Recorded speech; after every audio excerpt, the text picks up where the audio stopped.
Bismillah, Masya Allah, la yasrukul khair illallah. Bismillah, Masya Allah, la yasrifus su' illallah. Bismillah, Masya Allah, ma bikum min ni'matin famin Allah. Bismillah, Masya Allah, la hawla wa la quwwata illa billah. Alhamdulillah alladhi hadana li hadha wa ma kunna linahtadiya laula an hadana Allah. Allahumma salli ala sayyidina Muhammad نورك الساري ومددك الجاري واجمعني به في كل أطواري وعلى آله وصحبه نور. Alhamdulillah, kita bersyukur kepada Allah Subhanahu wa Ta'ala yang senantiasa menggerakkan lisan hati kita untuk bersyukur dan mengucapkan syukur kepada Allah Subhanahu wa Ta'ala, dan memberitahu kita tentang bersyukur, tempat bersyukur, waktu bersyukur. Bahkan orang-orang yang digolongkan oleh Allah Subhanahu wa Ta'ala orang-orang yang bersyukur. Orang-orang yang bersyukur, Allah Subhanahu wa Ta'ala mengatakan dalam Al-Quran, wa qalilun min ibadiyasy syakur, ya, untuk orang-orang yang betul-betul bersyukur itu hanyalah sedikit, kata Allah Subhanahu wa Ta'ala. Bukan orang yang bersyukur, tapi yang betul-betul bersyukur, ya, hanya sedikit, kata Allah Subhanahu wa Ta'ala. Maksudnya lebih banyak orang yang ingkar ketimbang orang yang syukur. Duduknya kita tidak lain, tidak bukan hanya untuk bersyukur kepada Allah Subhanahu wa Ta'ala. Beribadah kepada Allah untuk bersyukur kepada Allah Subhanahu wa Ta'ala. Bersabar untuk bersyukur kepada Allah Subhanahu wa Ta'ala. Dan semuanya itu ujungnya zikir. Ujungnya apa? Zikrullah. Sabar, syukur, semua ibadah ujungnya mengingat Allah. Dan mengingat Allah itu ibadah yang paling tinggi. Allah mengisyaratkan kemenangan bagi orang-orang yang hanya mengingat Allah, ya, kemenangan. Wadhkurullaha katsiran la'allakum tuflihun. Terus waktunya kapan aja, kata Allah Ta'ala, wasabbihu bukratan wa asila. Banyak teks-teks tentang zikir marwi min Rasulullah sallallahu alaihi wasallam, yang diriwayatkan dari Rasulullah sallallahu alaihi wasallam.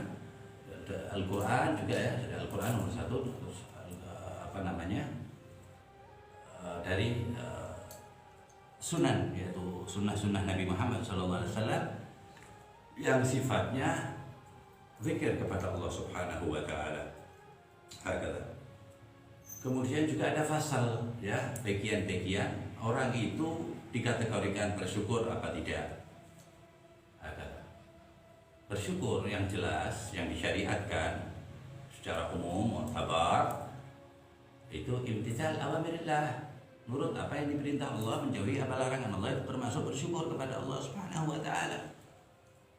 Ya, banyak lagi hal-hal, ya, tapi masih dalam lingkup imtithal awamirillah, apa yang disuruh oleh Allah Subhanahu wa Ta'ala. Kemudian yang disyariatkan Rasulullah sallallahu alaihi wasallam, dan yang kemudian disusun, ya, dibikin, diramu oleh aslaf, para sahabat, tabi'in, ya. Jadi ada beberapa zikir, beberapa tasbih, beberapa istighfar yang tidak ada di dalam Al-Quran dan tidak ada warad di dalam hadis, diadakan oleh salaf. Bukan berarti salaf itu kurang gawean atau nggak ada kerjaan, enggak. Itu marwi, aslinya itu dia itu terinspirasi dari Allah dan Rasulnya. Dari itulah Rasul sallallahu alaihi wasallam bersabda, innal anbiya la yurathu dirham dinaran wala dirhaman. Sesungguhnya para nabi itu tidak mewarisi dinar dan dirham, wa innama yurasul ilm, mewarisi ilmu Nabi Muhammad SAW.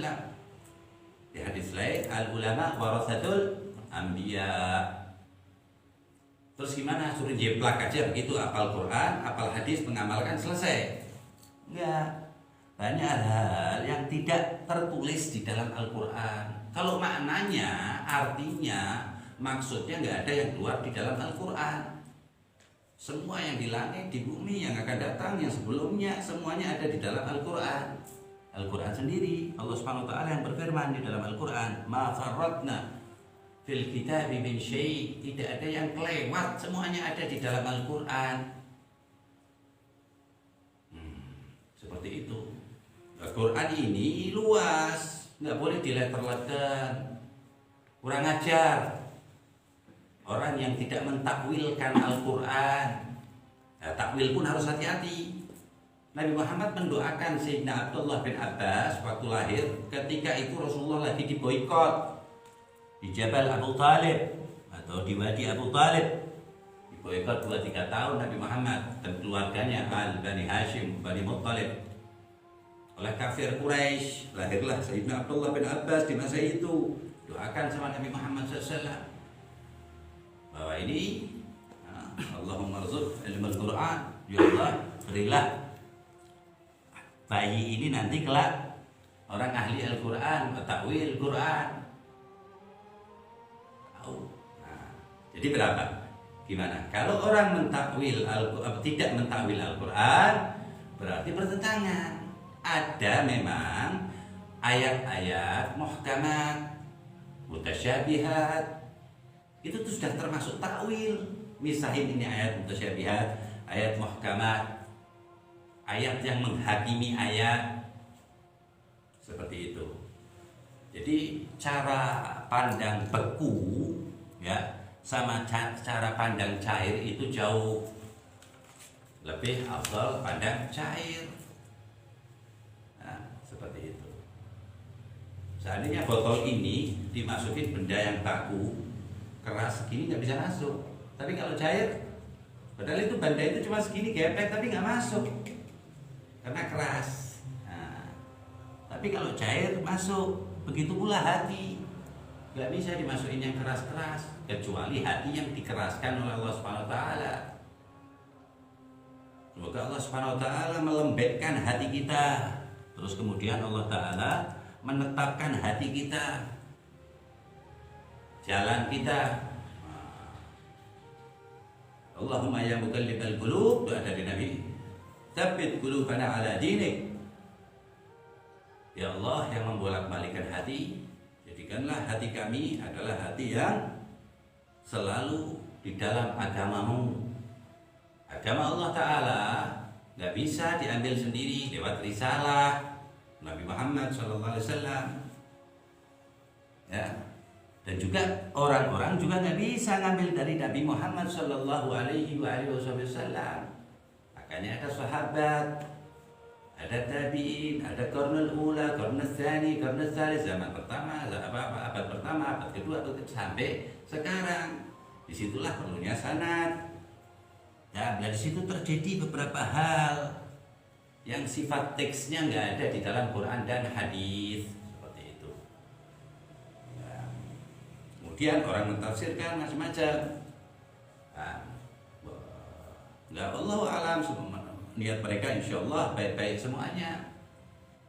Nah, tapi bukan berarti baik itu benar, enggak. Kalau niat doang, niat tok itu banyak niat baik tapi enggak ada ilmu, akhirnya salah tetap. Makanya apapun yang baik dari seseorang kita ambil kebaikannya. Niatnya baik, mending alhamdulillah masih punya niat baik. Nah, tapi ada ciri khas niat-niat baik. Ya, orang yang ciri khas niatnya baik itu melihat sesuatunya itu baik, sampai barang yang tidak baik terlihat baik. Nah, itu bukan karena bodoh, bukan. Dia memikirkan barang yang tidak baik ini siapa penciptanya yang maha baik, kembalikan ke yang baik, Allah Ta'ala, sahib ihsan Allah Ta'ala. Hakata. Begitulah tahun demi tahun, abad demi abad, ulama. Pertama para sahabat, ada haulai udul, mereka itu orang-orang yang adil, melihat Rasul, beriman kepada Rasul. Udah, sistem aja sama ahli sunnah wal jamaah. Udul salah, tapi sahabat ini begini, ya salah, bukan maksum sahabat. Yang maksum itu Nabi. Jadi sahabat salah, ya tetap salah sahabat. salah. Tapi kita boleh berpegang dengan sahabat yang salah seperti apapun, tapi harus berbandingan, ada perbandingannya. Kalau fatwa sahabat kayak Sayyidina Abu Bakar lawan sahabat yang amah umum atau masuk Islamnya setelah Fathul Makkah, ya tetap Sayyidina Abu Bakar kita utamakan, Sayyidina Umar kita utamakan, Sayyidina Utsman kita utamakan, Sayyidina Ali kita utamakan. Tapi kalau beda pemegang, ini pegang bab lain, nggak ada hubungannya yang difatwakan sahabat sebelumnya, kita pegang, kita selamat. Ini yang ngomong Rasulullah. Seandainya engkau tertutup matanya, kamu pegang salah satu dari sahabatku, terus selamat.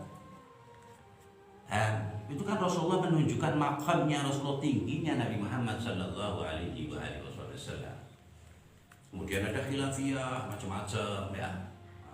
Dan zaman sahabat sudah ada khilafiyah.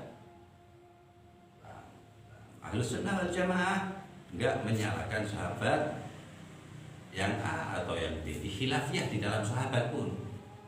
Nah, seperti itu Ahlus Sunnah wal Jamaah.